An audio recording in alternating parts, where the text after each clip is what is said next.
গরম পড়তে না পড়তেই সকলেরই মন চায় ঠান্ডা কিছু খেতে। আর শুধু ঠান্ডা খেলেই তো হবে না, ইমিউনিটির দিকেও খেয়াল রাখতে হবে।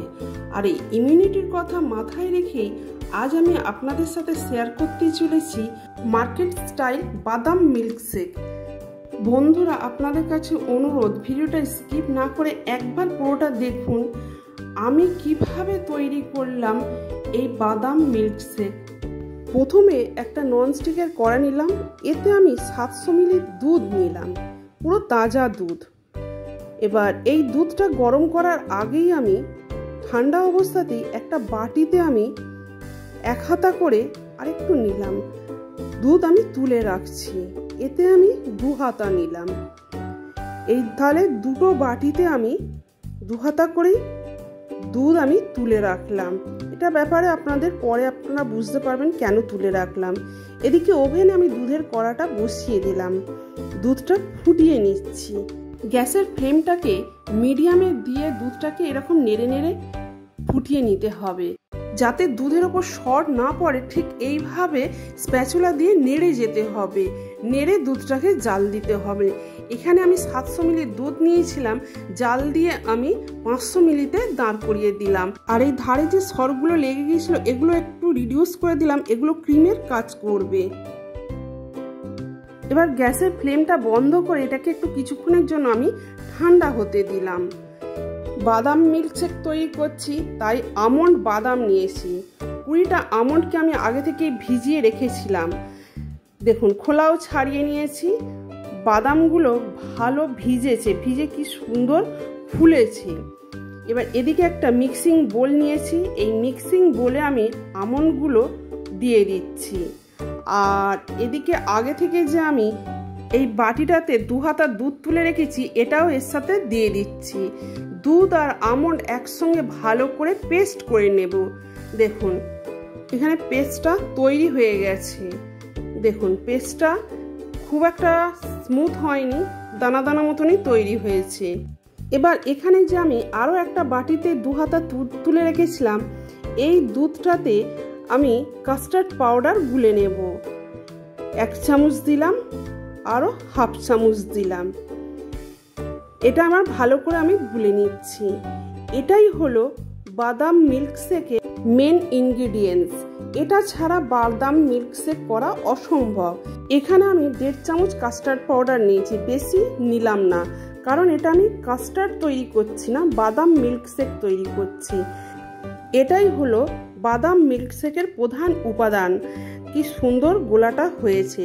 এদিকে দুধটাও তৈরি হয়ে গেছে। এবার এই দুধেতে আমি কাস্টার্ড পাউডার গোলাটা আমি ঢেলে দেব। 1 হাতে কাস্টার্ড পাউডার গোলাটা ধরলাম আর 1 হাতে স্প্যাচুলা ধরলাম। এভাবে নাড়িয়ে নাড়িয়ে কাস্টার্ড পাউডার গোলাটা আমি পুরোটা ঢেলে দিলাম, এর সাথে পুরোটা মিশিয়ে দিলাম। দেখুন, এইভাবেই কাস্টার্ড পাউডার গোলাটা দিয়ে দিলাম। কি সুন্দর রংটা তৈরি হচ্ছে দেখুন। এবার এতে আমি 1 হাতা চিনি দিয়ে দিলাম। এই 1 হাতা চিনি মানে বড় চামচের 4 চামচ চিনি। আপনারা আপনাদের স্বাদ অনুসারে চিনিটা দেবেন। এবার এতে আমি 1/4 টিস্পুন এলাইচি পাউডার দিয়ে দিলাম। এটাও ভালো করে এর সাথে মিশিয়ে নিচ্ছি। দেখুন, গ্যাসের ফ্লেমটা একদম লো করে দিয়েছি। এতেই আমি এভারেস্টের একটু কেশর দিয়ে দিলাম। কেশরটা দিলে পরে রংটা বেশ সুন্দর হয়, মানে বাদাম মিল্কশেকের পুরো কালারটা চলে আসবে। আবারও ঠিক এইভাবে একইভাবে এই স্প্যাচুলা দিয়ে এইটাকে দুধটাকে নাড়িয়ে যেতে হবে। দেখবেন, লক্ষ্য রাখতে হবে যে নিচে না ধরে যায়। এবার এই আমন্ড পেস্টটা আমি এতে দুধেতে ঢেলে দিলাম। আবারও ঠিক একইভাবে আমি নাড়ছি, কারণ কাস্টার্ড পাউডার আর আমন্ড পেস্ট কড়াইতে ধরে নেবার ভয় থাকে বেশি, তাই জন্য এটাকে অনবরত নাড়তে হবে।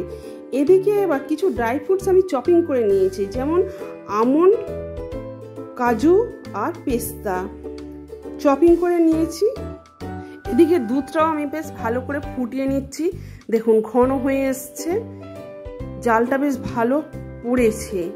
এবার এই দুধের মধ্যেই আমি এই চপিং করে রাখা ড্রাই ফ্রুটসগুলো কিছু কিছু করে আমি দিয়ে দিচ্ছি।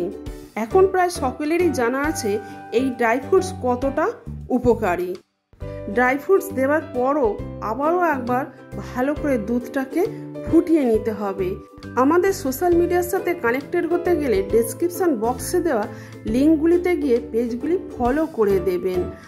আর আজকের এই রেসিপি আপনাদের কেমন লাগলো কমেন্ট করে জানাবেন। দেখুন ধারে ধারে লেগে যাচ্ছে। সরগুলোকে স্প্যাচুলা দিয়ে ঠিক এইভাবে ছাড়িয়ে দিতে হবে, নাহলে পুরো সর পড়ে যাবে। আর ঠিক এইভাবে স্প্যাচুলা দিয়ে নেড়ে যেতে হবে, তলায় না ধরে যায়। দেখুন তৈরি হয়েই এসেছে। তৈরি হয়েছে কিনা আমরা একবার একটু চেক করব। দেখুন হাতা দিয়ে একটু দেখছি, এর ঘনত্বটা আমরা চেক করছি। এর পিছনে একটা লাইন পড়লো, তার মানে বেশি ঘনও নয় আর বেশি পাতলাও নয়। এই যে লাইনটা যখনই পড়ে তার মানে বেশি ঘনও হয়নি, বেশি পাতলাও হয়নি। বাদাম মিল্কশেক পুরো তৈরি হয়ে গেছে। এবার এটা আমি নামিয়ে একটা কাঁচের বোলে আমি ট্রান্সফার করে নিচ্ছি। দেখুন এবার এটা আমি ঘন্টা দুয়েকের জন্য ফ্রিজে ঠান্ডা হতে দিলাম। দেখুন ঠান্ডা হয়ে গেছে। এবার এটা আমি বার করে নিলাম। দেখুন কত সুন্দর তৈরি হয়েছে, কি সুন্দর ঘনত্বটাও তৈরি হয়েছে, খুব সুন্দর গন্ধ উঠেছে বাদাম মিল্কশেকে। এবার আমি কাঁচের মগেতে ট্রান্সফার করে দিচ্ছি সার্ভ করার জন্য। দেখুন এইভাবে কাঁচের মগেতে ট্রান্সফার করে দিলাম আর ডেকোরেট করার জন্য ড্রাই ফ্রুটসগুলো উপরে ছড়িয়ে দিচ্ছি। আর আজকের এই রেসিপি আপনাদের যদি ভালো লাগে তাহলে একটা লাইক অবশ্যই করবেন, আর পারলে শেয়ারও করতে পারেন। দেখুন কাটা ড্রাই ফ্রুটসগুলো সব উপরে ছড়িয়ে দিলাম। এবার দেখুন বাদাম মিল্কশেক পুরোপুরি তৈরি। আমার চ্যানেলে যদি নতুন ভিউয়ার্স হন তাহলে সাবস্ক্রাইব করতে ভুলবেন না, আর পরবর্তী রেসিপির আপডেট হওয়ার জন্য বেল আইকনটা অবশ্যই প্রেস করবেন। আমি 100% গ্যারেন্টি দিয়ে বলতে পারি মার্কেটের থেকেও আমার এই বাদাম মিল্কশেক স্বাদে গন্ধে অপূর্ব তৈরি হয়েছে। আপনারও বাড়িতে এইভাবে তৈরি করুন। সুস্থ থাকুন, ভালো থাকুন, ধন্যবাদ।